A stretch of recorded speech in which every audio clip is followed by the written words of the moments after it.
السلام عليكم ورحمة الله وبركاته. الحمد لله رب العالمين، والصلاة والسلام على رسوله الأمين وعلى آله وصحبه أجمعين وعلى من اتبعهم بإحسان إلى يوم الدين، أما بعد. أعوذ بالله من الشيطان الرجيم.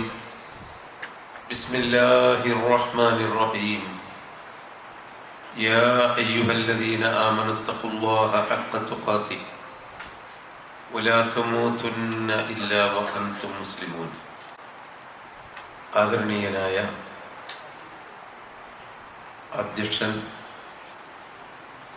ഈ മസ്ജിദ്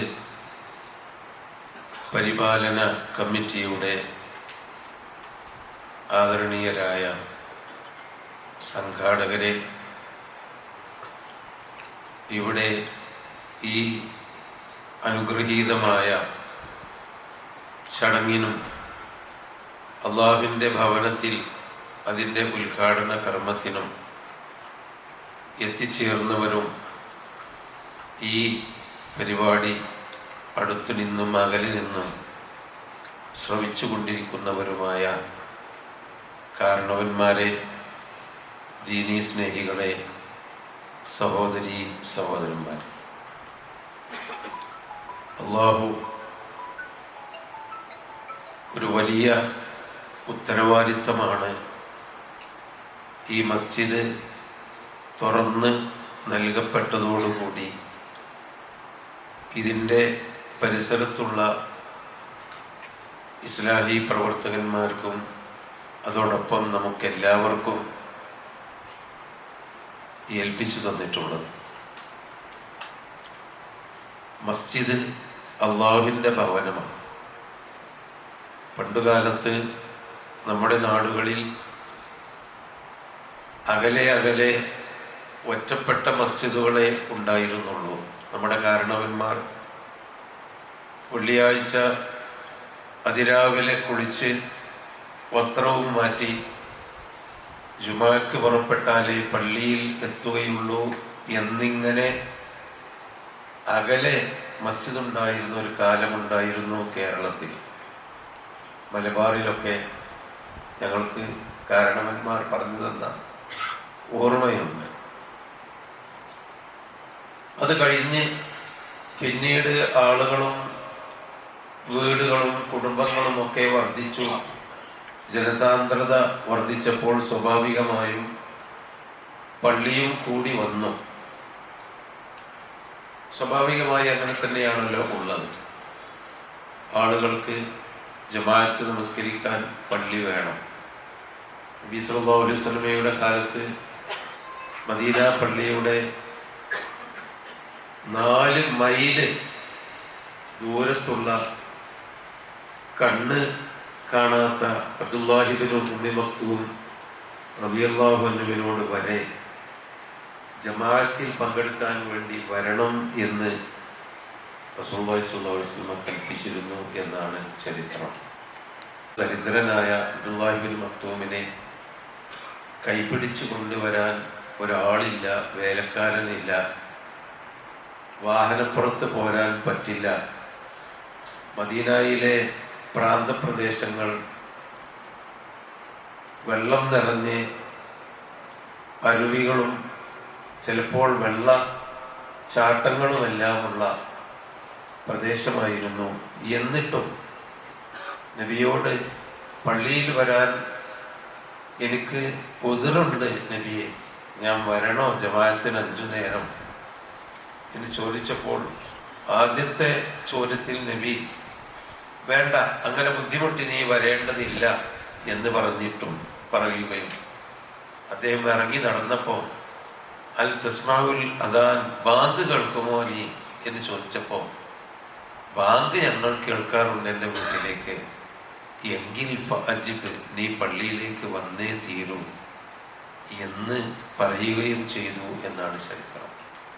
അത്ര ദൂരെയുള്ള വാഹനമില്ലാത്ത, കൈപിടിച്ച് വരാൻ പറ്റാത്ത അന്ധനായ ആ മനുഷ്യനോട് പോലും പള്ളിയിൽ വരാൻ നബി കൽപ്പിച്ചത് പള്ളിയുടെ പ്രാധാന്യമാണ്. നമ്മുടെയൊക്കെ ജീവിതം പള്ളിയുമായി ചുറ്റിപ്പറ്റി നിൽക്കുന്നതാണ് എന്നതുകൊണ്ടാണ്. നമ്മുടെയൊക്കെ ഇബാദത്തുകളും മറ്റു എല്ലാ കർമ്മങ്ങളും പള്ളിയുമായിട്ടാണ് ചുറ്റിപ്പറ്റി നിൽക്കുന്നത്. പിന്നീട് ആളുകളുള്ള സ്ഥലത്ത് നിങ്ങൾ പള്ളികൾ ഉണ്ടാക്കണം, വിജനമായ സ്ഥലത്ത് ഉണ്ടാക്കരുത് എന്ന് റസൂലുള്ളാഹി സ്വല്ലല്ലാഹു അലൈഹി വസല്ലം കൽപ്പിച്ചു. എന്തിനാ? ആളുകൾ ബാങ്ക് കേൾക്കണം, ആളുകൾ വരണം, ആണും പെണ്ണുമൊക്കെ പള്ളിയിൽ നമസ്കരിക്കാൻ കഴിയുന്നത്ര വരണം. ആണുങ്ങൾ നിർബന്ധമായും വരണം, സ്ത്രീകൾക്കും കുട്ടികൾക്കും പറ്റുമെങ്കിൽ വരണം എന്നിങ്ങനെ പള്ളിയുമായി മനുഷ്യൻ ബന്ധപ്പെട്ട് ജീവിക്കാനാണ് ഇസ്ലാം കൽപ്പിച്ചത്. നമ്മളെ ഇബാദത്തുകളും നമുക്കറിയാം. ഇപ്പം നമ്മുടെ നാട്ടിൽ ഒരുപാട് ആളുകൾ ഹജ്ജിന് പോകാൻ വേണ്ടി കെട്ടും കെട്ടി ഒരുങ്ങി ഇരിക്കുകയാണ്.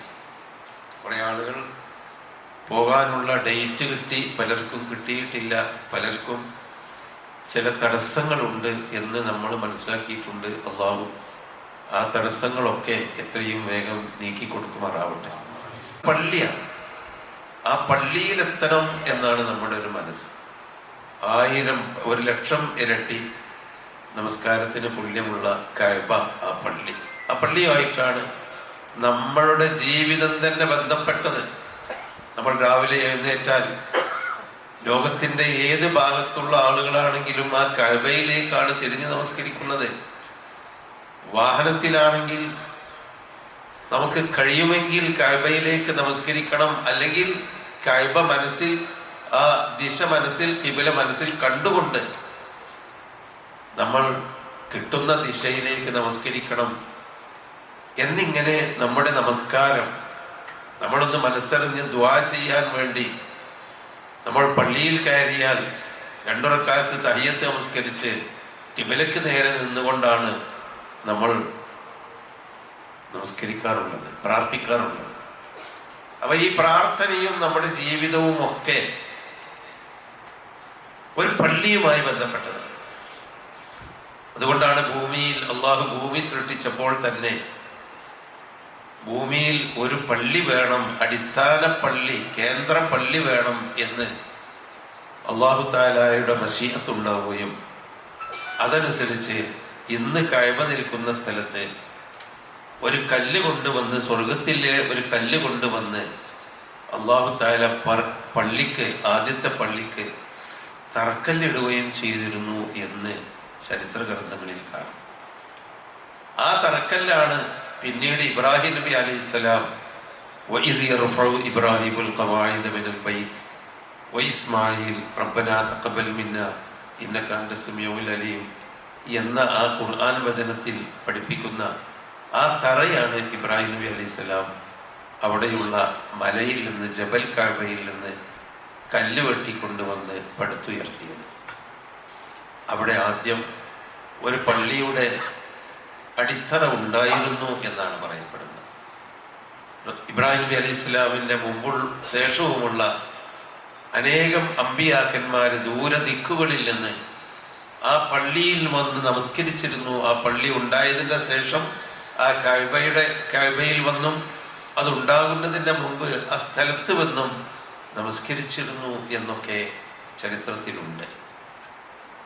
അപ്പൊ മനുഷ്യന്റെ, നമ്മുടെ ജീവിതം അങ്ങനെയാണ്. ഒരു പള്ളി നോക്കുമ്പോൾ ഹജ്ജായി കഴിഞ്ഞാൽ, ഇനി ഹജ്ജല്ലാത്ത കാലത്തും ലോകത്തിന്റെ നാനാഭാഗത്തുമുള്ള ആളുകൾ ഒരു മസ്ജിദിനെ ചുറ്റിപ്പറ്റി തവാഫ് ചെയ്യാൻ, ആ മസ്ജിദിലേക്ക് തിരിഞ്ഞ് നമസ്കരിക്കുകയാണ്, അവിടേക്ക് യാത്ര പോവുകയാണ്.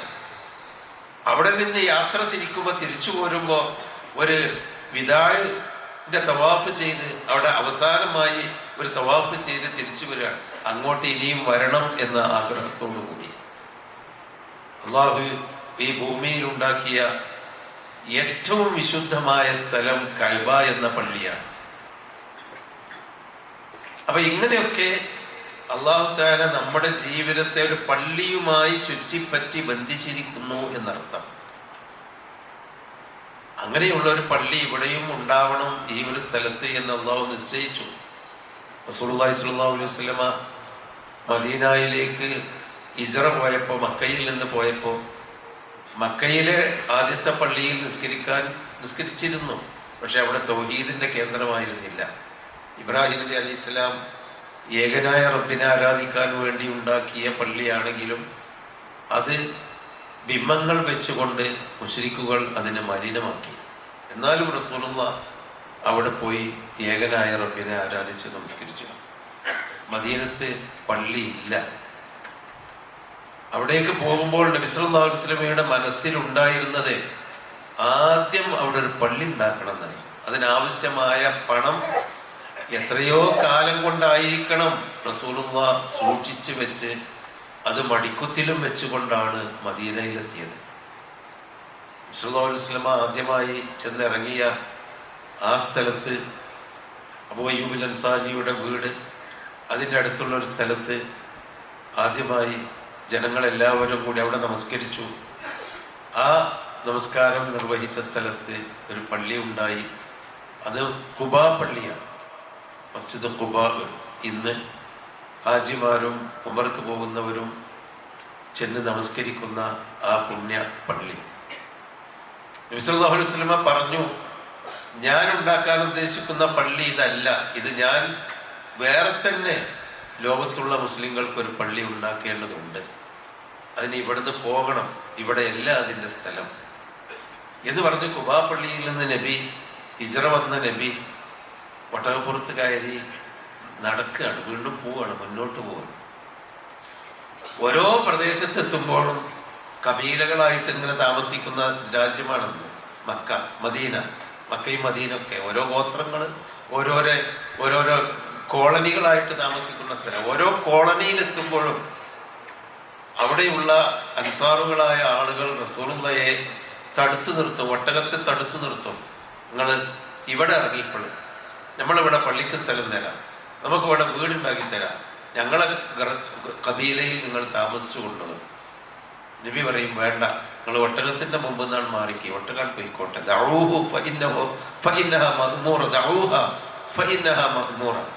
ഒട്ടകത്തിന് നിങ്ങൾ തടുത്ത് നിർത്തല്ലേ, അതിന്റെ മുമ്പിൽ നിന്നിട്ട് ബുദ്ധിമുട്ടുണ്ടാക്കരുത്. അതിന് എവിടെ ഇറങ്ങണം എന്ന് അതിനൊരു കൽപ്പന ഉണ്ടാവും, അവിടെ ഇറങ്ങിക്കോളും. നബിക്ക് പോലും നിശ്ചയിക്കാത്ത, നബി പോലും നിർണയിക്കാത്ത ഒരു നിർണയം അല്ലാഹു തആല ഒട്ടകം എന്ന ജീവിക്ക് കൊടുത്തിട്ടുണ്ട് എന്നാണ് നബി സൂചിപ്പിച്ചത്. അപ്പൊ ആളുകൾ മാറിയിരുന്നു, ഒട്ടകം മുന്നോട്ട് പോയി, കുറേ മുന്നോട്ട് പോയി ഇന്ന് മസ്ജിദുൻ നബവി നിൽക്കുന്ന, മദീന പള്ളി നിൽക്കുന്ന അവിടുന്ന് മുന്നോട്ട് പോയി ഒട്ടകം. എന്നിട്ട് നാല് ഭാഗത്തും അതിൻ്റെ ആ ശ്വസന ശക്തി കൊണ്ട് നാല് ഭാഗത്തേക്കും ഇങ്ങനെ തിരിഞ്ഞും മറിഞ്ഞും നിന്നിട്ട് ആ ഒട്ടകം പോയ വഴിയിൽ തന്നെ ഇങ്ങോട്ട് ഇങ്ങോട്ട് മടങ്ങി, പോയ വഴിയിൽ കൂടി തന്നെ ഇങ്ങോട്ട് മടങ്ങിയിട്ട് അല്പം തെറ്റി ഒരു ഭൂമിയിൽ നബിയെയും കൊണ്ട് ഒട്ടകം അവിടെ നിൽക്കുകയാണ്, നിന്ന് മുട്ടുകുത്തുകയാണ്. നബി മുട്ടുകുത്താൻ ആവശ്യപ്പെട്ടതോ അല്ലെങ്കിൽ അതിൻ്റെ നിർദ്ദേശം കൊടുത്തൊന്നുമല്ല. ഒരു ഭൂമിയിൽ നിന്ന് നബിയെയും കൊണ്ട് ഒട്ടകം മുട്ടുകുത്തി നബി അവിടെ ഇറങ്ങി. ഫഇന്നഹ മഅ്മൂറ, ആ ഒട്ടകത്തിനൊരു കൽപ്പന ജന്മന അല്ലെങ്കിൽ പ്രകൃതിദത്തമായി അതിൻ്റെ സൃഷ്ടാവ് ഒരു കൽപ്പന കൊടുത്തിട്ടുണ്ട്, ഇവിടെ ഇറങ്ങിക്കോ. ഈ ഭൂമി ആരുടേതാണ് എന്ന് നബി ചോദിച്ചപ്പോൾ അത് 2 എത്തിയൻകുട്ടികളുടെ, വാപ്പല്ല, അവർ ചെറിയ മൈനർമാരാണ് എന്ന് പറഞ്ഞപ്പോൾ നബി പറഞ്ഞു, നിങ്ങൾ ആ കുട്ടികളുടെ വലിയ രക്ഷിതാക്കളോടൊന്ന് ചോദിക്കും, ഈ സ്ഥലം എനിക്ക് വേണം. നബി പറഞ്ഞു, നിങ്ങൾ എടുത്തോളി, ഒരു പ്രശ്നമില്ല. നബി അത് കുട്ടികളോട് ചോദിക്കൊന്നും വേണ്ട, അത് ഞങ്ങൾ ഈ നാട്ടിലുള്ള ഭൂമി നിങ്ങൾ എവിടെ ആവശ്യപ്പെടുന്നത് അവിടെ തരാം. നബി പറഞ്ഞു, അതെനിക്ക് വേണ്ട, രക്ഷിതാക്കളുടെ സമ്മതം വേണം, എന്നിട്ട് ഞാനതിൻ്റെ കാശ് കൊടുക്കും, എൻ്റെ കയ്യിൽ കാശുണ്ട്, ഞാൻ കാശും കൊണ്ടാണ് മക്കത്തുനിന്ന് വന്നത്.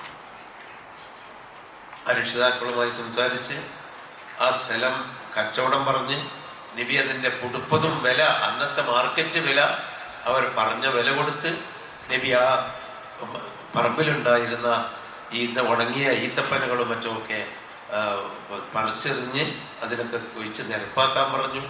അവിടെ ഉണ്ടായിരുന്ന ഖബറുകൾ ഉണ്ടായിരുന്നു, ഇന്നത്തെ പോലെ ഖബർസ്ഥാനൊന്നും അല്ലല്ലോ, അവിടെ ഖബറുകൾ ഉണ്ടായിരുന്നു, അതൊക്കെ മാന്തി ഒഴിവാക്കി ആ ഭൂമി വെടിപ്പാക്കി ശുദ്ധമാക്കി നബി പറഞ്ഞു, നമുക്കിനി ഇവിടെ ഒരു മുസല്ല ഉണ്ടാക്കണം, അതാണ് പള്ളി. അന്നത്തെ പള്ളി അതാണ്. ഈത്തപ്പനയുടെ തടിയെടുത്ത് അടയാളപ്പെടുത്തി അയിമ മണൽ വാരി മണ്ണിട്ടു. അടിയിൽ മണലും നബിക്ക് വേണ്ടി നിൽക്കാൻ മാത്രം ഒരു ചെറിയ പന്തലും കെട്ടി. അതാണ് മസ്ജിദുൻ നബവി, ആദ്യത്തെ മസ്ജിദുൻ നബവി. അള്ളാഹുവിൻ്റെ ഒരു തീരുമാനമാണ്. മക്കയിൽ പള്ളി ഉണ്ടാക്കേണ്ടത് അള്ളാഹുവിൻ്റെ തീരുമാനമാണത്. ഭൂമി സൃഷ്ടിച്ചപ്പോൾ അള്ളാഹ് അതിൻ്റെ സ്ഥലം കണ്ടെത്തി. പിന്നീട് ആ പള്ളി എടുക്കാൻ വേണ്ടി ഇറാഖിൽ നിന്ന് ഒരു കൈക്കുഞ്ഞിനെയും കൊണ്ട് ഇബ്രാഹിം നബി അലൈഹി ഇസ്ലാമിനോട് കൊണ്ട് വരാൻ പറഞ്ഞു. ആ കുട്ടി വലുതായപ്പോൾ വാപ്പയും മകനും കൂടി അവിടെ പള്ളി ഉണ്ടാക്കി. ഓരോ നിയോഗം, ആ നിയോഗം ഇവിടെയും സംഭവിച്ചിരിക്കുകയാണ്. നബി ആ പള്ളി ഉണ്ടാക്കി, പിന്നീട് ആ പള്ളി വലുതായി. ഇന്ന് നമ്മൾ ആ പള്ളി കണ്ടിട്ടുണ്ട്. അപ്പൊ ഞാൻ പറഞ്ഞു വരുന്നത്, നമ്മളൊക്കെ ഒരു ജീവിതം, ആ പള്ളിയിൽ നിന്നാണ് ലോകത്തേക്ക് വെളിച്ചം വന്നത്. അവിടേക്കാണ് ജിബ്രീൽ അലൈഹിസ്സലാം വഹിയുമായി വന്നത്. ഖുർആനിന്റെ മിക്ക ഭാഗങ്ങളും അവിടെ നിന്നാണ്. സൂറത്തു മദനിയ, മനുഷ്യന്റെ ജീവിതവുമായി ബന്ധപ്പെട്ട എല്ലാ അഹ്കാമുകളും ശരീഅത്ത് നിയമങ്ങളും ആ പള്ളിയിൽ ഇരിക്കുമ്പോഴാണ് ജിബ്രീൽ അലൈഹിസ്സലാം വന്ന് പഠിപ്പിച്ചു കൊടുത്തത്. മദീന പള്ളിയിൽ ഇന്ന് നമ്മൾക്ക് വിലയിലേക്ക് തിരിഞ്ഞു നിൽക്കുമ്പോൾ ഇടതുഭാഗത്തായിട്ട് ഒരു വാതിൽ വരെയുണ്ട്, ബാബു ജിബ്രീൽ.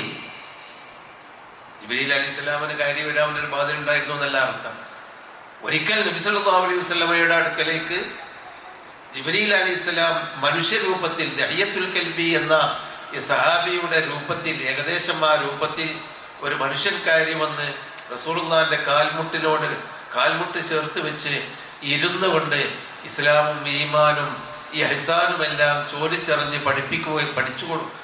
ചോദിച്ചറിയുകയും നബി അതിന് മറുപടി പറയുകയും എന്നാണ് ഖിയാമത്ത് നാള് എന്ന് ആ വന്ന മനുഷ്യൻ ചോദിച്ചപ്പോൾ, അത് നിങ്ങളെപ്പോലെ തന്നെ എനിക്കും അറിഞ്ഞുകൂടാ എന്ന് പറഞ്ഞ് ഖിയാമത്ത് നാളിന്റെ കാര്യം മാത്രം നബി അറിയില്ലെന്നും ബാക്കിയുള്ളതൊക്കെ അള്ളാഹു വഹി അറിയിച്ചു കൊടുത്തതനുസരിച്ച് നബി ആ മനുഷ്യന് പറഞ്ഞു കൊടുത്തു. അദ്ദേഹം ചോദിച്ചു. ഇതൊക്കെ കേട്ടുകൊണ്ട് സഹാബിമാര് ആ ചോദ്യോത്തരത്തിൽ നിന്ന് ഇസ്ലാമും ഈമാനും മനസ്സിലാക്കി. അദ്ദേഹം എഴുന്നേറ്റ് നടന്ന് പുറത്തിറങ്ങിപ്പോയപ്പോൾ നബി ചോദിച്ചു, അൽതദ്റൂന ദാലിക റജുൽ, ആ മനുഷ്യൻ ആരാ നിങ്ങൾക്കറിയോ? അള്ളാഹു റസൂലും അള്ളാഹു റസൂലിനെ അറിയുള്ളൂ. ദഹിയത്തുൽ കൽബിനെ പോലെയുള്ള ഒരു ലുക്ക് ഉണ്ട് അയാളെ കണ്ടപ്പോ എന്ന് പറഞ്ഞപ്പോ നബി സല്ലല്ലാഹു അലൈഹി വസല്ലം പറഞ്ഞു, അത് ജിബ്രീലാണ്. നിങ്ങളുടെ അതാക്കും ലിയഅല്ലിമക്കും ദീനക്കും, നിങ്ങളുടെ ദീൻ പഠിപ്പിക്കാൻ വേണ്ടി വന്നതാണ്. അപ്പൊ ആ ചോദ്യോത്തരത്തിൽ സഹാബിമാർക്ക് പഠിപ്പിക്കുകയായിരുന്നു ജിബ്രീൽ മുഹമ്മദ് നബിയുടെയുമായിട്ടുള്ള സംഭാഷണത്തിൽ കൂടി. അവിടെ നിന്ന് തുടങ്ങിയ ആ ദർസ്, ആ പഠനം ലോകത്തിന്റെ നാനാഭാഗത്തേക്കും ഒരുപാട് പള്ളികളുണ്ടായി. ആളുകളുള്ള ഇടത്തൊക്കെ പള്ളി ഉണ്ടായി. അതിങ്ങനെ വികസിച്ച് ലോകത്ത് കോടാനുകോടി പള്ളികൾ പിന്നീട് നിർമ്മിക്കപ്പെട്ടു. പിന്നീട് പള്ളികൾ ഒരു സ്ഥലത്ത് തന്നെ ഒന്നിലേറെ പള്ളികൾ ഉണ്ടാവാൻ കാരണം ഇവിടുന്ന് ആദരണീയനായ പ്രസിഡന്റും സെക്രട്ടറിയും ഒക്കെ സൂചിപ്പിച്ചതുപോലെ അള്ളാഹുവിന്റെ ആ ഏകത്വം, ലാ ഇലാഹ ഇല്ലല്ലാഹ് എന്ന അഫ്ളലു മാ ഖുൽതു അന വൽ നബിയ്യൂന മിൻ ഖബ്ലി ലാ ഇലാഹ ഇല്ലല്ലാഹ്, ഞാനും എൻ്റെ മുമ്പുള്ള എല്ലാ നബിമാരും പറഞ്ഞ ഏറ്റവും അടിസ്ഥാന പ്രധാനമായ ലാ ഇലാഹ ഇല്ലല്ലാഹ്, അള്ളാഹുവിനെ അല്ലാതെ നമുക്ക് വിളിച്ചു പ്രാർത്ഥിക്കാൻ പാടില്ല, അള്ളാഹു അല്ലാതെ ആരാധ്യനില്ല എന്ന് പറഞ്ഞാൽ ആരാധനയുടെ പ്രാർത്ഥനയാവട്ടെ, നേർച്ചകളാവട്ടെ, വഴിപാടുകളാവട്ടെ, തവക്കുലാവട്ടെ, നമ്മുടെ അഭയ ആഗ്രഹമാവട്ടെ, നമ്മുടെ സമർപ്പണമാകട്ടെ, എല്ലാം ഈ ലോകത്തെ സൃഷ്ടിച്ച് സംരക്ഷിക്കുന്ന അള്ളാഹുവിന് മാത്രമേ പാടുള്ളൂ എന്ന മനുഷ്യന്റെ മനസ്സിനുകളെ എല്ലാം അള്ളാഹുവിലേക്ക് മാത്രം തിരിക്കുന്ന ആ ഒരു തൗഹീദിൽ പിൽക്കാലത്ത് മുസ്ലിം സമൂഹത്തിന് തന്നെ ഒരുപാട് കുറ്റങ്ങളും തെറ്റുകളും ഉണ്ടായി. അപ്പൊ നമുക്ക് തൗഹീദിന്റെ അടിസ്ഥാനത്തിൽ നിലനിൽക്കുന്ന പള്ളികൾ വേണ്ടി വന്നു.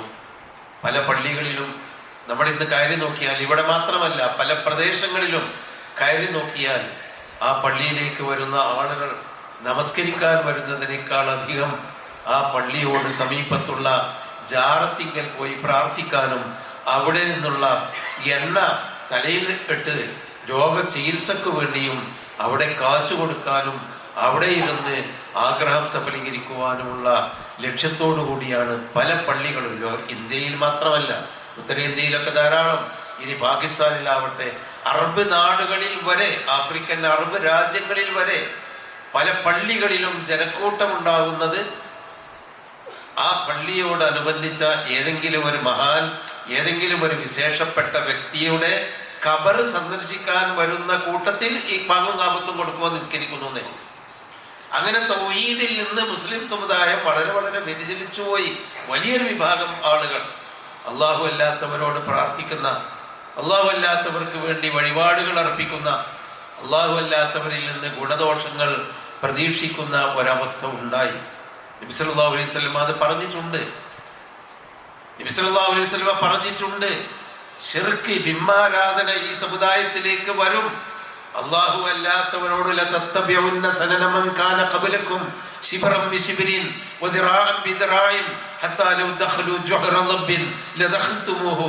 നിങ്ങളുടെ മുമ്പുള്ള മതവിഭാഗങ്ങൾ ഏകനായ റബ്ബിനെ മാത്രം പ്രാർത്ഥിക്കാൻ വേണ്ടി വന്ന പ്രവാചകന്മാരുടെ അനുയായികൾ, അതിനുവേണ്ടി മാത്രം അല്ലാഹു തആല അവതരിപ്പിച്ചു കൊടുത്ത വേദഗ്രന്ഥങ്ങളുടെ അനുയായികൾ ദീനിൽ നിന്ന് പോയി നബിമാരെ ആരാധിക്കാൻ തുടങ്ങി, അവരുടെ പ്രതിമ വെക്കാൻ തുടങ്ങി, അള്ളാഹു അല്ലാത്ത മഹാന്മാരായ ആളുകളെ പൂജിക്കാൻ തുടങ്ങി. ആ ഒരു ചര്യ നിങ്ങളുടെ മുമ്പുള്ള ആളുകൾക്ക് വന്ന ആ ഒരു വന്നുപെട്ട അബദ്ധം വിശ്വാസികളെ, മുഅ്മിനുകളെ, മുഹമ്മദ് നബിയുടെ ഉമ്മത്തുകളെ നിങ്ങൾക്കും വരും. അവർ ഉടുമ്പിന്റെ മാളത്തിൽ പ്രവേശിച്ചാൽ നിങ്ങളും പ്രവേശിക്കുമെന്ന് പറഞ്ഞാൽ ദീനിലില്ലാത്ത, ഒരിക്കലും വിശ്വസിക്കാൻ പറ്റാത്ത കാര്യങ്ങൾ ചെയ്യണം എന്ന് അവർ ചെയ്താൽ നിങ്ങളും ചെയ്യും എന്നുള്ളിടത്തെത്തി. ഇന്ന് നമ്മുടെ ആളുകൾ പള്ളിയിലേക്കാണോ കൂടുതൽ, അതല്ല നേർച്ചകളും ഉത്സവങ്ങളും നടത്തുന്ന ജാറങ്ങളിലേക്കാണോ കൂടുതൽ എന്ന് പറഞ്ഞാൽ ജാറങ്ങളിലേക്കാണ് കൂടുതൽ. പള്ളിക്കല്ല വരുമാനം, ജാറങ്ങൾക്കാണ്. പള്ളി നടത്തിപ്പിന്റെ ആളുകളാണ് നമ്മളൊക്കെ. അതിന് കിട്ടുന്ന പണത്തേക്കാൾ എത്രയോ 1000 മടങ്ങ് ഇരട്ടി ജാറത്തിന്റെ പേരിൽ ജാറ വ്യവസായങ്ങളാണ് ഉള്ളത്. അങ്ങനെ തൗഹീദിന് വിരുദ്ധമായി പ്രവർത്തിക്കുന്ന പള്ളികൾ സമൂഹത്തിലുണ്ടായി.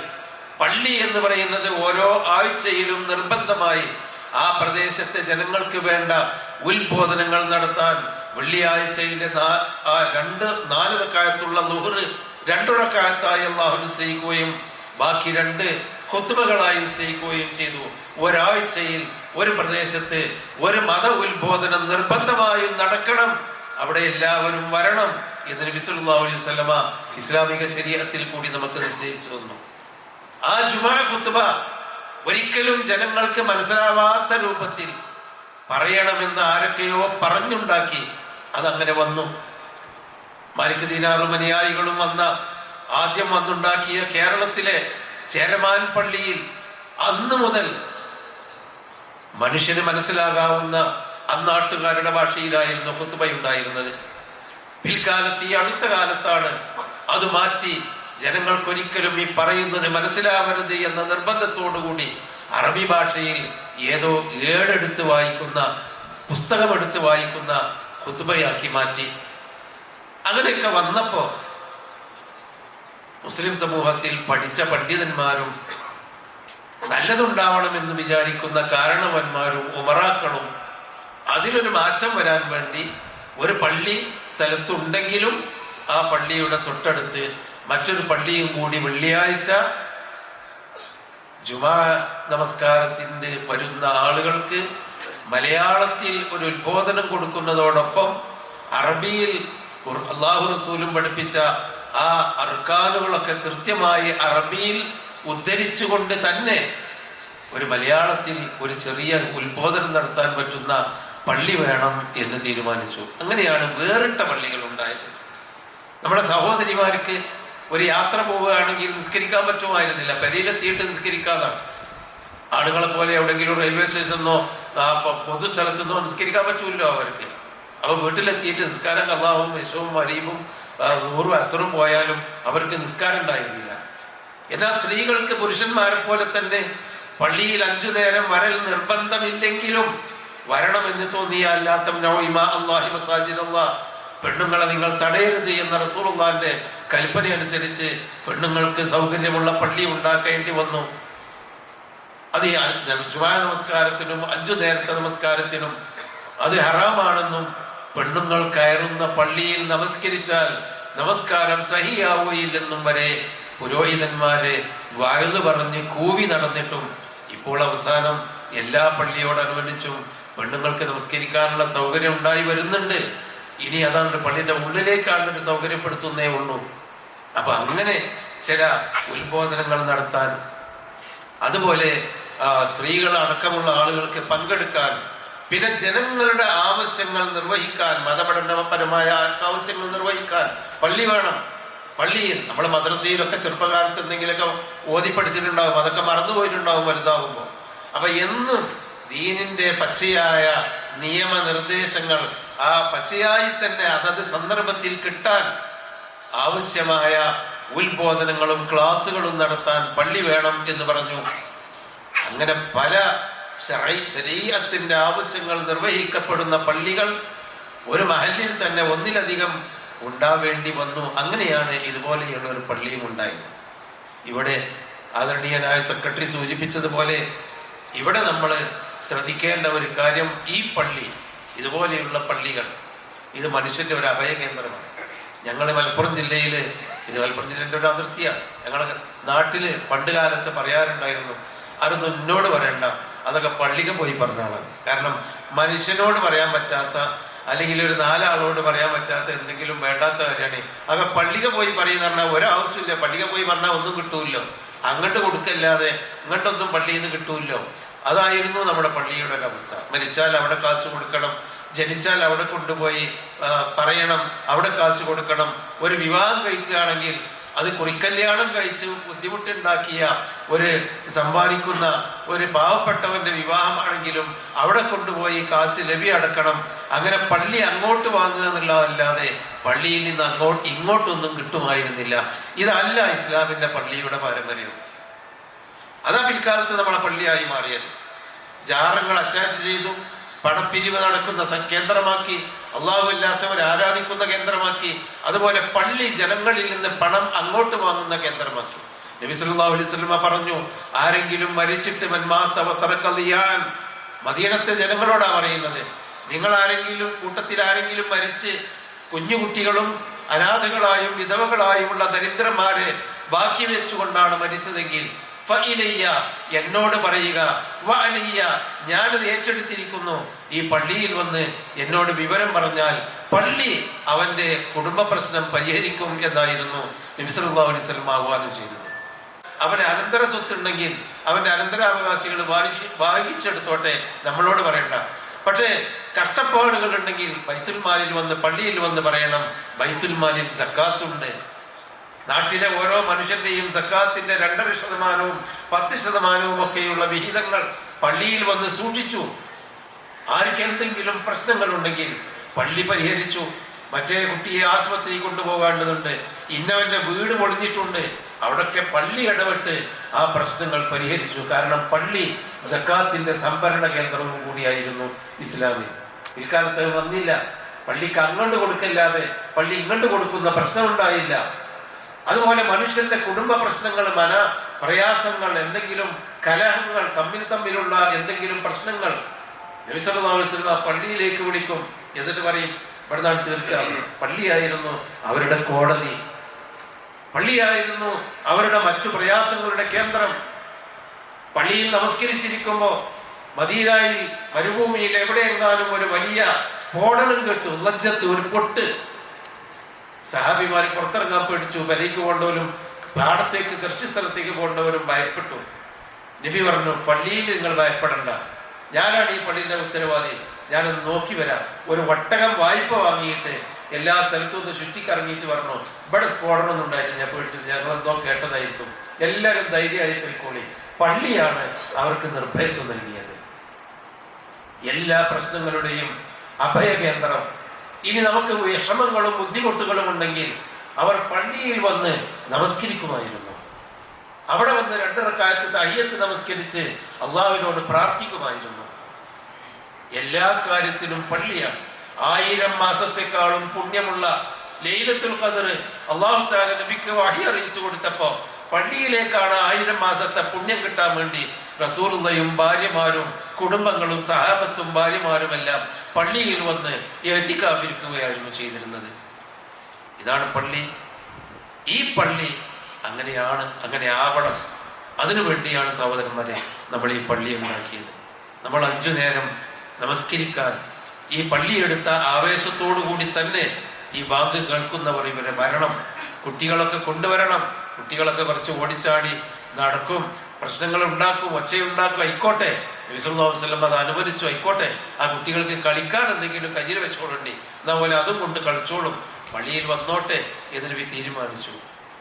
ഭാര്യമാരോട് പറഞ്ഞു, സ്ത്രീകളോട് പറഞ്ഞു, നിങ്ങൾ ഇവിടെ വന്നിരുന്ന് പ്രാർത്ഥിക്കുക, നിങ്ങൾ ജമാഅത്തിന് പറ്റുമെങ്കിൽ വരിക, നിർബന്ധമല്ല, നിങ്ങൾ പെണ്ണുങ്ങളാണ് ഇതുകൊണ്ട്. അങ്ങനെ പള്ളി സമുദായത്തിന്റെ ഒരു ഭൗതിക ജീവിതത്തിന്റെ ഒരു അഭയ കേന്ദ്രവും അതോടൊപ്പം പരലോകത്തേക്കുള്ള ഒരു ഖജനാവുമായിട്ട് ഇസ്ലാം പള്ളിയെ നിശ്ചയിച്ചു. അതാണ് ഈ പള്ളി. അതങ്ങനെ ആവണം. അതിന്റെ വൃത്തി, അതിന്റെ വെടിപ്പ്, അതിന്റെ ആ നല്ല തഖ്വയുള്ള ഒരു അന്തരീക്ഷം അതൊക്കെ ആവണം. പിൽക്കാലത്ത് പല പള്ളികളും കമ്മിറ്റിക്കാരുടെ ഒരു ബഹള കേന്ദ്രമായി മാറുകയും അവരുടെ ഒരു അധികാര കേന്ദ്രമായി മാറുകയും ചെയ്യുന്ന ഒരു അവസ്ഥയിലേക്ക് പല പള്ളികളും മാറിയിട്ടുണ്ടെങ്കിൽ അതിനെല്ലാം അതൊന്നുമല്ലാത്ത ആരാണോ ആദ്യം വന്നത് അവൻ ആ സ്വപ്പിൽ 1-ാം സ്വപ്പിൽ ഇരിക്കണം. ആരാണോ ഈ പള്ളിയുടെ ഉത്തരവാദിത്വം, അവൻ ഈ പള്ളിയുടെ വൃത്തിയുടെയും ചുമതലയുടെയും ഉത്തരവാദിത്വമുണ്ട്. അവൻ കൃത്യമായി 5 നേരം ഇവിടെ വരണം, അല്ലെങ്കിൽ അവിടെ കാര്യങ്ങൾ നിർവഹിക്കുന്നുണ്ടോ എന്നത് അന്വേഷിച്ചറിയണം. ഞാൻ അവിടെ ഉണ്ടാവില്ല, ജമാഅത്തിന് ഞാൻ എത്തൂല, അവിടെ കാര്യങ്ങളൊക്കെ റെഡിയാണല്ലോ എന്ന് അന്വേഷിച്ചിറങ്ങുന്ന ഒരു ഉത്തരവാദിത്തം. അതാ ഞാൻ തുടക്കത്തിൽ പറഞ്ഞത്, അള്ളാന്റെ വീടാണ്. ഇതിന് പണം ചെലവഴിച്ചവർ, ഇതിന് അധ്വാനിച്ചവർ, ഇത് ആഗ്രഹിച്ചവർ, ഇതിന് മാനസികമായ പിന്തുണ നൽകിയവർ ഒക്കെയുണ്ട്. അല്ലാഹു സുബ്ഹാനഹു വ തആല അവർക്ക് ഇതിനുള്ള പ്രതിഫലം നാളെ സ്വർഗത്തിൽ ഒരു ഭവനം എടുത്തു കൊടുക്കുമാറാവട്ടെ. അത് നിലനിൽക്കുക, ഈ ജാരിയായ സദഖ അവിടെ നിലനിൽക്കും, സ്വർഗത്തിൽ കിട്ടും. ഒരു കാടപ്പക്ഷിക്കിരിക്കാവുന്ന അത്ര വലിപ്പമുള്ള ഒരു സ്ഥലം പോലും പള്ളിക്ക് വേണ്ടി ആരെങ്കിലും വഖഫ് ചെയ്തിട്ടുണ്ടെങ്കിൽ ബനല്ലാഹു ലഹു ബൈതൻ ഫിൽ ജന്ന, സ്വർഗത്തിൽ ഒരു വീട് കിട്ടുമെന്ന് റസൂലുള്ളാഹി സ്വല്ലല്ലാഹു അലൈഹി വസല്ലം പഠിപ്പിച്ചിട്ടുണ്ട്. അത് കിട്ടും, നമുക്ക് പ്രതീക്ഷിക്കാം. പക്ഷേ ആ ഒരു പള്ളി ഇതുപോലെ തന്നെ നമ്മുടെ മരണം വരെ, ഇന്ന് ജീവിച്ചിരിക്കുന്നവരുടെ മരണം വരെ ഈ വൃത്തിയോടും വെടിപ്പോടും ഈ സജീവതയോടും ജമാഅത്തിനുള്ള പങ്കാളിത്തത്തോടും കൂടി ഇവിടെ നിൽക്കണം. അതിനുശേഷം നമ്മളെ മക്കളെ ഇതിലേക്ക് കൊണ്ടുവരണം. പല പള്ളികളിലും ചെന്നാൽ കുറെ കാരണന്മാരുണ്ടാവും, മക്കളൊന്നുമില്ല, മക്കളൊക്കെ അങ്ങാടിയിലാണ്, പറമ്പിലാണ്, ഗ്രൗണ്ടിലാണ്. അത് പോരാ. എന്നിട്ട് ഇവിടെ ചെറിയ ചെറിയ ഉത്ബോധനങ്ങൾ, അങ്ങനെയൊക്കെയുള്ള എല്ലാം കൊണ്ടും നിഷ്ഠമായ ഒരു പള്ളി, എന്നും അള്ളാഹുമായി നമുക്ക് ബന്ധപ്പെടാനുള്ള ഒരു പള്ളി. സൂറത്തുൽ ഫാത്തിഹ നിങ്ങൾക്ക് അറിയാലോ. ഞാൻ അവസാനിപ്പിക്കാം. 5 നേരത്തെ നമസ്കാരത്തിൽ സൂറത്തുൽ ഫാത്തിഹ ഓതുമ്പോ അൽഹംദുലില്ലാഹി റബ്ബിൽ ആലമീൻ അർറഹ്മാനിർ റഹീം മാലികി യൗമിദ്ദീൻ ഇയ്യാക നഅ്ബുദു, അതുവരെ അള്ളാഹുവിനെ സ്തുതിക്കുന്നു, അള്ളാഹുവിന്റെ മഹത്വം വാഴ്ത്തുന്നു.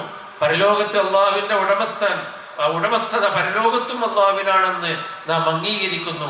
എന്നിട്ട് ഞങ്ങളുടെ ആരാധനാകർമ്മങ്ങളെല്ലാം നിനക്ക് മാത്രമാണ് റബ്ബേ എന്ന് അള്ളാഹുവിന് സമർപ്പിക്കുന്നു. ഒക്കെ പടന്നാണ്ട് സമർപ്പിക്കാൻ ഇയ്യാക നഅ്ബുദു വരെ. പിന്നെ ഇയ്യാക നഅ്ബുദിന്റെ ശേഷം വയ്യാക നസ്തഈൻ, നിന്നോട് ഞങ്ങൾ സഹായം തേടുന്നു. ഇഹ്ദിനസ് സിറാത്തുൽ മുസ്തഖീം, ഞങ്ങളിനെ നേരായ മാർഗത്തിൽ ചേർക്കണമേ. സിറാത്തുൽ ലദീന അൻഅംത അലൈഹിം, നീ അനുഗ്രഹിച്ചവരുടെ മാർഗത്തിൽ. വൈൽ മഗ്ദൂബി അലൈഹിം, നിന്റെ കോപം ലഭിച്ചവരുടെ മാർഗത്തിലല്ല. വലദ്ദാലീൻ, പിഴച്ചുപോയവരുടെ മാർഗത്തിലുമല്ല. അള്ളാഹുവിനോട് ഇങ്ങോട്ട് ചോദിക്കുകയാണ്. ഫാത്തിഹയിൽ പകുതി അള്ളാഹിന് അങ്ങോട്ട് കൊടുക്കുകയാണ്, ബാക്കി പകുതി അള്ളാഹുവിനോട് ഇങ്ങോട്ട് ചോദിക്കുകയാണ്. ആ ബന്ധം അങ്ങോട്ട് കൊടുക്കുന്നു, ഇങ്ങോട്ട് ചോദിക്കുന്നു. നമ്മുടെ കടയിൽ ചെന്നാൽ കാശ് അങ്ങോട്ട് കൊടുക്കുന്നു, അതിന് പറ്റിയ മുതല് സാധനം നമ്മൾ ഇങ്ങോട്ട് വാങ്ങുന്നു. ഇതുപോലെ പള്ളിയിൽ വന്നാൽ ഖസംതു സലാത്ത ബൈനി വ ബൈന അബ്ദി നിസ്ഫൈൻ, നമസ്കാരം എന്റെയും എൻ്റെ അടിമയുടെയും ഇടയിൽ പപ്പാതിയാണ്. അവൻ പകുതി എനിക്ക് ആദ്യം വന്ന് തരുന്നു, ബാക്കി പകുതി അവൻ എന്നോട് ചോദിക്കുന്നു. ഇയ്യാക നസ്തഈൻ, നിന്നോട് മാത്രം സഹായം ചോദിക്കുന്നു എന്ന് പറഞ്ഞുകൊണ്ട് ഇങ്ങോട്ട് ചോദിക്കുമ്പോൾ പകുതി ഭാഗം ഞാൻ അവന് കൊടുക്കാനുള്ളതാണ്, ആദ്യത്തെ പകുതി അവൻ എനിക്ക് തരികയാണ് എന്ന് റസൂലുള്ളാഹി പഠിപ്പിച്ചിട്ടുണ്ട്.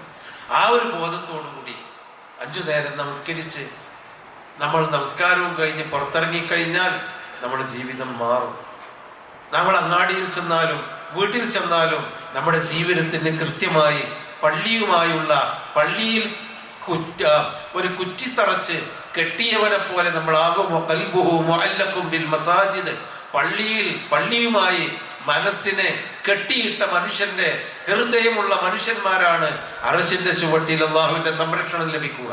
അപ്പൊ നമ്മുടെ മനസ്സ് നമ്മൾ പള്ളിയിൽ ഒരു കുറ്റി കെട്ടി അതിൽ നമ്മളെങ്ങനെ കെട്ടിയിട്ട പോലെ ആയിരിക്കും നമ്മൾ ഈ ഫാത്തിഹയിൽ പൗതി പഠിച്ചവനും പൗതി നമുക്ക് ഇങ്ങോട്ടും ചോദിക്കുന്നു.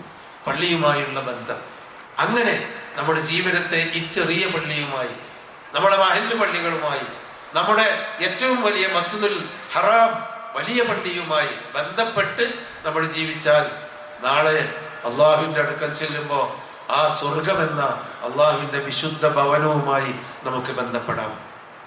അതാണ് നമ്മുടെ ലക്ഷ്യം. ഇവിടെ അള്ളാഹിന്റെ വീടുമായി ബന്ധപ്പെട്ടു, അവിടെ അള്ളാഹ് നമുക്കൊരുക്കിയ ആ ഭവനത്തിലേക്ക് നമുക്കെത്താം. അള്ളാഹു സുബ്ഹാനഹു വ തആല അതിനുള്ള തൗഫീക്ക് നമുക്കെല്ലാം നൽകി അനുഗ്രഹിക്കുമാറാവട്ടെ. ഇതിനു വേണ്ടി എല്ലാ ത്യാഗങ്ങളും സമ്പത്ത് കൊണ്ടും മനസ്സുകൊണ്ടും പ്രാർത്ഥന കൊണ്ടും ഒക്കെ അനുഭവിച്ചവർക്ക് അള്ളാഹു തക്കതായ പ്രതിഫലം നൽകുകയും നാളെ ജന്നാത്തുൽ ഫിർദൗസിൽ ഒരു ഭവനം അള്ളാഹു തആല അവർക്കെല്ലാം ഒരുക്കി കൊടുക്കുകയും ചെയ്യുമാറാവട്ടെ. ഈ പള്ളി എന്നും ഖിയാമം വരെ അള്ളാഹുവിന്റെ ഭവനമായി നിലനിർത്തി അതിനെ ആരാധിച്ച് ബഹുമാനിച്ച് അതിൽ നിന്ന് ഫലമെടുക്കാൻ അള്ളാഹു തആല ഇതിന്റെ അനുയായികൾക്കും ഇതിന്റെ ഉടമസ്ഥർക്കും ഇതിന്റെ പള്ളിയുടെ ആളുകൾക്കും അള്ളാഹു തആല തൗഫീക്ക് നൽകുമാറാവട്ടെ. ആ കൂട്ടത്തിൽ നമ്മളെയും നമ്മുടെ കുടുംബത്തെയും മക്കളെയും അള്ളാഹു തആല ഉൾപ്പെടുത്തുമാറാവട്ടെ. എല്ലാ പ്രയാസങ്ങളിൽ നിന്നും ദുരിതങ്ങളിൽ നിന്നും അള്ളാഹു തആല നമ്മളെയെല്ലാം കാത്തു രക്ഷിക്കുമാറാവട്ടെ. അല്ലാഹുമ്മ റബ്ബനാ ആതിനാ ഫിദ്ദുനിയ ഹസന വഫിൽ ആഖിറതി ഹസനതൻ വഖിനാ അദാബന്നാർ. ആമീൻ ബിറഹ്മതിക യാ അർഹമർ റഹീമീൻ. അല്ലാഹുവിന്റെ നാമത്തിൽ ഈ യോഗം ബിസ്മില്ലാഹിർ റഹ്മാനിർ റഹീം ഉദ്ഘാടനം ചെയ്തതായി അറിയിക്കും.